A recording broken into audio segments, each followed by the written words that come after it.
Ukraine is not going to hold presidential elections while this war is ongoing, nor should they. But that's what we're going to get into today. Now, I understand the pushback here. As an American, democracy, good. Elections are always a good thing. And anytime we hear that an election might be postponed or, kicked down the road a little bit or canceled entirely, it raises these red flags, right? We've seen that movie before. That's how dictators come to power. We don't like that. So you got to find a way. Have that election, right? Fortunately, here in the United States, we haven't dealt with a lot of the current conditions that Ukraine is having to deal with right now. In fact, Ukraine having a presidential election right now is a lose-lose scenario for them. And that's what we're going to get into more detail with. But by and large, there is no way for Ukraine to hold what would be internationally recognized as a legitimate election. The ask for this election process would be the most complicated election in the history of mankind. And we're asking them to do that on top of fighting a war for their survival day in and day out. The second major piece here is even if they were to go through this, it would undoubtedly cost Ukrainian citizens their lives.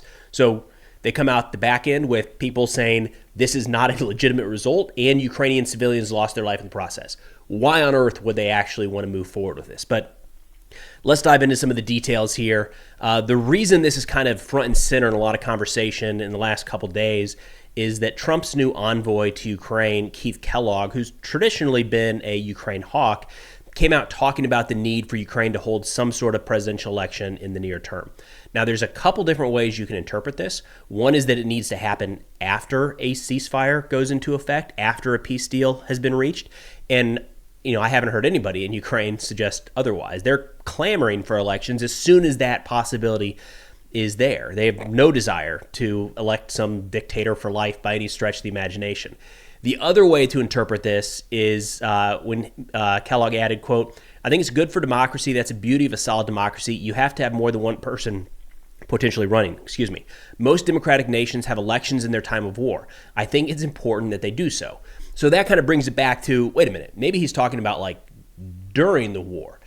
And that's a problem, to put it bluntly. There's just no real way Ukraine could pull this off. There's no real way the United States could pull this off. Like what we would be asking of them to actually get done here. And as a great example to kind of dive into some of the details, Ukrainian here, Ilya Ponomarenko, who has a much larger following than me, so I probably don't need to introduce him, but wrote a great line here, or a great thread on X that I thought was worth running through at least a couple portions. So he said, quote, "Yeah, we in Ukraine would love to have presidential and parliamentary elections ASAP. Can anyone tell me how do we have free, fair, monitored representative elections in wartime? During a full-scale war against one of the largest war machines in human history that wages the largest European war of aggression since World War II. And these next few pieces here I'm going to break down in detail. He says, with about 20% of the country's territory occupied. And I want you to think of these in terms of how could some doubt be thrown in here to say that the elections after they're done are illegitimate. So as we walk through a couple of these, have that back in mind. Like how could skeptics, if they wanted to, use this piece of the puzzle to say these elections are not okay, whoever won the election is not the legitimate ruling authority of Ukraine. So starting with 20% of the country's territory occupied. And that actually kind of flows into the last piece here, 3 million Russians, 3 million under Russian occupation. So I want to go over to a map here of Ukraine. This is live UA map. You've got all of Ukraine here in the middle. The areas I'm going to focus on right now are these red and pink areas in the east. So these are territories that have now been occupied by Russian forces that are internationally recognized as Ukrainian territory. So according to Ilya, there's at least 3 million Ukrainians that now are living under Russian occupation. So what do you do about their votes, right? Do the people of Crimea get to vote in the Ukrainian election? How does Ukraine confirm their citizenship? And that's something we'll come back to here in a minute. Now, it's worth noting that some of these areas throughout here voted a couple of years ago in the referendum where they voted like 99% in favor of joining the Russian Federation, which I'm sure those results are 100% legitimate while we're on that topic. But Russia did not allow in international observers for those elections. So just, is there any expectation that now that Ukraine is going to be holding their presidential elections in Russian occupied territory, that Russia would let in international observers to monitor those to make sure they're free and fair? What's the confidence level there? Has to be pretty low. right? Like, even if you want to give Russia the benefit of the doubt, the likelihood that all of the people that want to vote while under Russian occupation, like, you know how much they're going to risk, how much they're putting on the line to step out of their houses and say, actually, we're going to vote, even though you annexed us, according to Russia, we're going to step out of our homes and vote in this presidential election where we actually are still legally citizens of Ukraine. How many people are going to want to put a target on their back like that? Probably very few. So you've got the eastern portion of the country, like, they're probably not going to vote, I would have to assume, or at least severely underrepresented. Again, right away throws some doubt on the legitimacy of the overall electoral results. The second one here, he talks about with up to 10 million nationals abroad as refugees. Now, 10 million, for reference, is like 25% of the total Ukrainian population. That's a huge number. So what do you do there? And these are refugees, right? This isn't like somebody that moved from Texas to Florida and they had to file their taxes. So they did give a new address and they have the same phone number, email address. It's nothing like that. These are refugees, some of whom fled their homes with literally nothing, like had to start a life new in a different country anywhere around the world. They probably want to take part in these elections. How do you find them? How do you identify each one of those people and make sure that they are all equally represented in this election? You know, now all of a sudden you're starting to talk about different forms of getting in touch with them electronically, having them verified their citizenship from England, from the United States, from Poland, whoever it might be. They have to authenticate that electronically, which of course opens up a lot of possibilities for tampering. And then, of course, how many are you actually going to be able to get a hold of? What number of that is okay to say everybody who wanted to vote got a chance to vote? Is it 9 out of the 10 million? Is it 2 out of the 10 million? Is it 10%? Who knows, right? Again, we're looking at one of the most complex election processes in history, and we're only just getting started here. Next up, he says, with about 1 million men and women serving in the National Defense Forces, including the standing military, holding a 1,000-kilometer front line amidst fierce hostilities. So let's go back to the map, right? What he's talking about generally here is all the way from Belarus, although not as many troops up here. The vast majority we're talking about, especially on the line of contact, are here in the east. These areas are facing Russian attacks every single day, nonstop, right? These are guys in trench lines dodging Russian missile, drone, and rocket attacks day in and day out. So if they want to vote, it's a very different process than how we went about this in Iraq and Afghanistan. I voted in Afghanistan. I had an absentee ballot that showed up like 4 weeks ahead of time, and I had plenty of time to get it off to the mail. No issue there, right? But let's think about this. First, for these people to have any chance of voting, there would have to be a long time period. Again, you can throw out the electronic voting, but electronic warfare at the front is very real, and it's being used to target locations on both sides of the battlefield. And of course, here in the United States, we even throw cold water on the idea of electronic voting. So it's hard to say that in the middle of an ongoing war, we would say, actually, you guys do it. One that is clearly going to be contested with the likelihood of Russian interference. It seems risky to ask them to all of a sudden undertake large-scale electronic voting. So we're talking paper ballots, right? Let's look at this area of Toretsk between Bakhmut and Pokrovsk down here. You can see this little salient. There's a bunch of these all across the front. There are civilians in here, and there's a lot of soldiers in here holding back Russian forces day in and day out. So if you want to get ballots to or from any of the people in this area, you got to move them in really only through one road. Well, Russia's targeting everything that's coming in and out of some of these salients, right? That's how a military operation plays out. So we would have to make sure that Russia did not target those ballots coming in and did not target them on their way going out. But Russia's hit ambulances, they've hit aid trucks, they've hit civilian vehicles, buses. So why now would all of a sudden those be safe? You could say, well, it's going to be a ceasefire all up and down the front. Everybody will stop.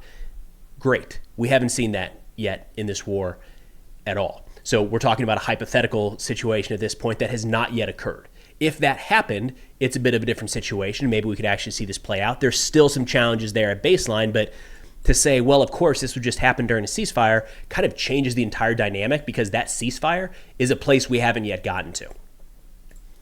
The next piece here, he says, with daily devastating missile and drone attacks targeting almost the entire national territory, including Western constituencies, Russia has fired about 10,000 missiles, over 13,000 drones, and over 50,000 glide bombs against Ukraine since February 24, 2022, and Russia's strategic terror bombing campaigns continue. So what we have seen throughout this war, and I understand that the first view is like, well, a lot of those glide bombs are impacting here along the front. That's very different than civilian infrastructure in the western or central portion of Ukraine. Those drones and missiles have impacted everywhere, all across the country. In fact, just a couple days ago, there were civilians, children, killed in Odessa. So the drone and missile attacks are nearly nonstop. So there's a couple ways. Again, I want you to keep this back in mind as we're going through this. What could be thrown on this as it's illegitimate because A, B, or C didn't happen? So if you're a Ukrainian and you've seen these near daily rocket and missile attacks, plenty against civilian infrastructure, and all of a sudden Ukraine puts out a list of polling locations where civilians are going to gather over the course of a couple days, maybe, are you going to go out and stand in that line? Like, if Ukraine has the polling locations, you know Russia has the polling locations. Are you really going to trust right now is the time that Russia 100% is not going to strike a known location filled with Ukrainian civilians? That's a risk, and you have to assume that some people are not going to take that risk. The next piece there would be, well, maybe you layer some air defense, right? There's already a shortage of air defense assets across Ukraine, but maybe you could say, let's just put the polling locations at areas that have a lot of air defense assets, maybe some around Kyiv, right? They're protecting government buildings, they're protecting airfields, things like that. Again, you have the people that now have to take the risk. Are we going to go out and assume that right now Russia is not only going to not try to fire anything at these areas flooded with civilians, but also if they do, nothing's going to get through? But where are the air defense assets? Because there's already a shortage in the country. So if you consolidate polling locations around air defense assets, there's going to be a ton of locations in the east and far fewer in the west. And, you know, there have still been quite a few drone and missile strikes that have impacted in the western portion of Ukraine. It's not nearly as frequent as central and east, but that then raises the question of, are you going to get a lot more people voting in the west than the east at baseline? How does that skew the results? This is not a normal situation top to bottom. Now they shift over to some interesting points here towards the end where he says, let's see, talking about the ceasefire, like who's going to actually do the ceasefire, which is a valid question. Like if there is one, the election certainly would have a chance of going through. No indications the ceasefire is actually anywhere nearby. But he says, by the way, if this ceasefire were to go into effect, if these elections were to go into place, at the end of the day, even if Zelensky isn't elected, the most popular person in a handful of different polls, like who would you like to see run for president, is former General Valery Zaluzhny. The current, I guess he's a retired general, former commander of the Ukrainian armed forces. Like, yeah, he's probably got some different processes than Zelensky, but like Ukraine is not about to shift towards Russia in any way, shape, or form. So when you look at the challenges of how Ukraine could potentially carry out this election, it is so complex that it's hard to grasp. I mean, think about the pushback we've had here in the United States just recently about mail-in ballots, about how easily those could be tampered with. So are we going to allow mail-in ballots? Would we look at that and say that's a legitimate result? Or would there be people around the world to say, wait a minute, there might have been some problems there? What if those mail trucks make it out to the front but don't make it back? How do you know how many of those soldiers at the front are still there? How many have been killed? How many are missing? How many are captured? Who all gets to vote? Getting into the Russian-occupied territories. Who's voting over here? Who has the right to vote? Who actually will go out to the polling station and cast their ballot? And then, of course, with missiles and bombs raining down all across the country, Russia has the option. If they see that, let's say February 2nd, today is election day, if they decide to launch just a couple drones that don't even impact and get shot down, that is directly affecting how many people come out to vote. Let's play that out for a second, actually. So let's say today is election day and Ukraine has these different polling locations all across the country. And Russia says, you know what we're going to do? We're going to target some of the more pro-Ukrainian, the strongly pro-Ukrainian, pro-Western maybe is probably a better way to put it, some of these areas over here. But we're going to let other areas vote. Russia could directly dictate the turnout for voting. If they launch, over the course of 24 hours, 8 different drones towards Lviv, towards polling stations out here in Lviv, that's probably going to get people to stay home. They're going to say, wait a minute, there's been drones impacting every 45 minutes or at least getting shot down. I'm not going out. But if there's 0 down in, say, Odessa, then the people probably are going to be voting. How can you call that election legitimate when a foreign entity just at the drop of a hat, the snap of their fingers, can so overtly influence who votes, who's authorized to vote, and so on across the entirety of the country? So again, we're seeing more and more today And that doesn't even get into, I'm sorry, I completely missed one here that I feel like is not my expertise, but we need to bring it up because it's a part of this as well. Go back to the expert here. Oh, last but not least, elections without Zelensky still have an advantage as wartime leader. Elections would be held in violation of Ukraine's constitution. Oh, I thought I was sharing that and I wasn't. Elections that would be held in violation of Ukraine's constitution and electoral legislation. So what he's getting at is that could be changed. You know, we were talking in this video about the things that Ukraine cannot change, right? They can't directly impact whether or not Russia is going to start slinging missiles at certain polling locations. If Ukraine wanted to hold elections, they could change that law by the people that were elected to represent them. So that is an internal Ukrainian law. They can make that change today if they wanted to. They're not. So according to this and other metrics, the Ukrainian people are happy with the process as it sits today. But overall, pretty contentious subject. I think we're going to see a lot more about this in coming days, just because, again, from the United States perspective, as an American, lucky to be sitting here and not having to deal with situations like this throughout my life, the idea of pushing an election even a couple days raises the hair on my neck. Like, something's off here. Something is not okay. So, again, you know, at the risk of speaking for all Americans, when we hear that anywhere around the world is going to postpone elections for any number of reasons, it makes us a little bit nervous. And I'm hopeful that more people can kind of read between the lines a little bit, get into more detail, and watch this video or go to other experts that are much more knowledgeable than me on this to understand that it's not that clear cut. And I'm not sure that we would hold elections in this same scenario because, again, it's almost, I would say, impossible to verify that legitimate results come out the back end of this.